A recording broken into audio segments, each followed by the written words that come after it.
பொது வாழ்வுலையும் சரி அரசியல்லையும் சரி அவங்களுக்கு தோழியா இருந்த சசிகலா இந்த பொறுப்புக்கு வந்தா நீங்க ஏத்துப்பீங்க?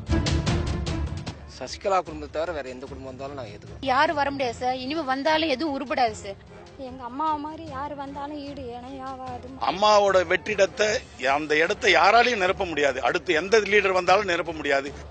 இது அம்மா அவர்கள் இருந்த இடத்த யாராலும் பூர்த்தி பண்ணவும் முடியாது. இன்னைக்கு வர்ற காலத்துல ஓபிஎஸ்ஓ சசிகலாவோ இவங்கெல்லாம் வந்து கட்சி தான், கட்சியில இருக்கிறாங்களே தவிர அம்மானுடைய அதிகாரம் இவங்களுக்கு வரக்கூடாது. ஒரு என்ன சொல்ல அல்ல கையா தான் இருந்தாங்களே தவிர அவங்களுக்கு வந்து எந்த தகுதியுமே கிடையாது. ஐயோ சசிகலா வந்து நாங்க போட மாட்டோம் சார். அவளை நாங்க அடிச்சு கொன்னுடுவோம் சார். அந்த மாதிரி பொம்பளை இருக்க கூடாது சார். அவதான் ஃப்ராடு சார். அவளை மாதிரி ஒரு ஃப்ராடு நாங்க பார்க்கவே இல்லை. நரித்தந்திரத்தில் இடம் கொடுக்க கூடாது என்று பொதுமக்களுடைய பணிவோடு கேட்டுக்கொள்கிறோம். ஒரு பெண் சிங்கமா இருந்தாங்க. அந்த பெண் சிங்கம் இருந்த இடத்துல ஒரு அசிங்கத்தெல்லாம் நாங்க வந்து ஏத்துக்கவே முடியாதுங்க. 72 நாள் ஹாஸ்பிட்டல்ல இருந்த கதையை வந்து எங்களுக்கு இது வரைக்கும் ஒண்ணுமே தெரியல. என் தாய் எப்படி மறைஞ்சாங்கன்றதே எங்களுக்கு சுத்தமா தெரியல. அதை பத்தி அந்த சசிகலா அம்மாவுக்கு நடவடிக்கை எடுத்து எங்களுக்கு தகவல் கொடுத்தா எங்களுக்கு ரொம்ப நல்லா இருக்கும்ன்றத நாங்க மனப்பூர்வமா நியமிக்கிறோம். இல்லைன்னா அவங்களுக்கோசரம் தீ குளிக்க கூட நான் தயாரா இருக்கிறோம். சசிகலா இந்த உண்மையை எங்களுக்கு சொல்லி ஆகணும். அவங்க இப்போ நம்ம ஒரு வீட்டுல வேலை செய்யறோம், அந்த வீட்டு வேலை செய்யறவங்க ஓனர் ஆக்க முடியுமா சார்? சாதாரணமா அந்த தோட்டத்துல வந்து பேப்பர் போட்டு கேசட் கொடுத்தவங்கலாம் இன்னைக்கு வந்து இந்த தமிழகத்தை ஆளணும்னா அதை மக்கள் ஏத்துக்க மாட்டாங்க. சசிகலா ஏதாவது சிறைக்கு போயிருக்காங்களா? கட்சிக்காக சிறைக்கு போயிருக்காங்களா? கட்சியில சாதாரண அவங்க ஒரு மெம்பர் தான். அம்மாவுக்கு தோழிங்கிறதுக்காக எனக்கு கூட பல பேர் ஃப்ரெண்ட் இருக்கிறேன். அதுக்காக எனக்கு அப்புறம் என் ஃப்ரெண்ட் எல்லாம் இவ்வளவு வரணும் போட முடியாது. அதெல்லாம் நாங்க ஏத்துக்கவே முடியாது. அரசியல் அனுபவம் வந்து சசிகலாவுக்கு கிடையாது.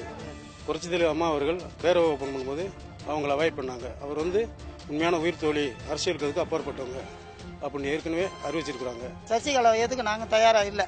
சசிகலா பத்தி பெருமை பேசுற அவனை பெரியவள சார். அவ அம்மாவுக்கு எவ்வளவு கஷ்டப்படுத்திருக்கா. அவ நான் சும்மா கட்டி அவ போய் சொல்லி ஸ்லோ பாய்சன் கொடுத்து அம்மா சாவடிச்சது அந்த முன்னதான் சார். இத்தனை நாள் வெளில முன்ன விட முன்ன செத்துட்டு முன்ன வந்திருக்கால சார். அவெல்லாம் சுட்டு பொசுக்கணும் சார். சத்தியமா என்கிட்ட 20 கொடுத்து அவளை சுட்டு பொசுக்கணும் சார். இல்ல அம்மாவே அவங்களுக்கு வந்து எந்த ஒரு பொறுப்பும் கொடுக்கல. அப்படி இருக்கும்போது அம்மா இது நல்லா இருக்காதுன்னு நினைக்கிறோம். இல்ல சார், ஏத்துக்க மாட்டோம். நாங்க ஏத்துக்க மாட்டோம். அவன் வேணா காசு வாங்கிட்டு ஏத்துக்கலாம், நாங்க ஏத்துக்க மாட்டோம். அவரிடம் சரியான திறமை இல்லை என்பது பொதுமக்களுடைய கருத்து. அப்படி ஒரு நிலைமை வந்துச்சுன்னா தமிழ்நாட்டு மக்கள் சும்மா இருக்க மாட்டாங்க. யாரும் ஓட்டும் போட மாட்டாங்க. யாரையும் விலை கொடுத்து வாங்கவும் முடியாது. என் வாயில சசிகலா குழுன்னு சொல்லி நான் சொல்ல மாட்டேன். ஏன்னா 60 நாளா அந்த அம்மா உள்ள ஒரே ஒரு சசிகலா கூட நான் சொந்தக்காரங்க நீ யாருமே இல்ல. அந்த மக்கள்கிட்ட அவங்க ஒரு வார்த்தை அம்மா இப்படி இருக்கிறாங்கன்னு சொல்ல யாரு வந்தாலும் அம்மா உள்ள இருக்கிறாங்க மூடி வச்சுட்டாங்க. இப்ப நெட்ல போட்டு காமிக்கிறாங்க. இதை ஒன்று எப்படி அனுபவிச்சாங்க அந்த தமிழ்நாடு அரசு? அப்ப ஒரே ஒரு வார்த்தை அதை காட்டிருந்தாங்கன்னா இதே சசிகலா அவங்க நம்புவோம். ஏத்துக்க முடியாது சாமி, ஏத்துக்க முடியாது. தொண்டரா ஏத்துக்க முடியாது. அதை தொண்டரா ஏத்துக்க முடியாது. அம்மா மாரி யாருமே வரமாட்டாங்க சார். அவங்க வந்து 60-70 நாளும் அம்மாவை வச்சிருந்திருக்காங்க. எங்கள்கிட்ட காட்டல, எங்களுக்கு நம்பிக்கை இல்ல. யாரு அதிமுக மக்கள் எங்களுக்கு மேல்பட்டவங்க நிறைய பேர் இருப்பாங்க, பெரிய தலைவர். அவங்க முயற்சி பண்ணாங்கன்னா நாங்க ஏத்துக்கிறோம். ஆனா but she is not the capable person, I think so. அவங்கள வந்து வச்சா ஊர்ல ஒண்ணுமே நடக்காது எதுவுமே. அது வரலையும் சந்தோஷம். அது அம்மால வைக்காதீங்க, வேற யாரையாவது வைங்க.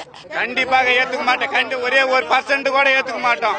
ஒரே % கூட ஏத்துக்க மாட்டோங்க. ஒரே ஒரு % யார் தமிழ்நாட்டு மக்கள் ஒரே % ஏத்துக்க மாட்டோம். தோழிங்கிறவங்க வந்து ஒரு பர்சனல் விஷயத்துக்கு மட்டும்தான் அவங்களால தோழியா இருக்க முடியும்.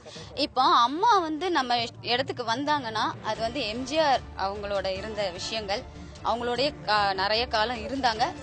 நடிப்பிலும் சரி ஆட்சியிலயும் சரி பங்கு பெற்றாங்க. அதனால அவங்களுக்கு அந்த எக்ஸ்பீரியன்ஸ் இருக்கு. அம்மாவோட காசுல நல்லா சாப்பிட்டு இருக்காங்க. சரிங்களா? அவங்களுக்கு என்னங்க அரசியல் அனுபவம் இருக்கும்? அது எனக்கு ஏத்துக்கூடிய மனப்பான்மை எங்க கிட்ட இல்ல சார். ஜெயலலிதாவோட தோழி சசிகலாவுக்கு வாய்ப்பு அளிக்க இயலாது. சசிகலாவுக்கு அந்த வாய்ப்பு கொடுக்க மாட்டோம். இது பொதுமக்களோட அறிவிக்கை.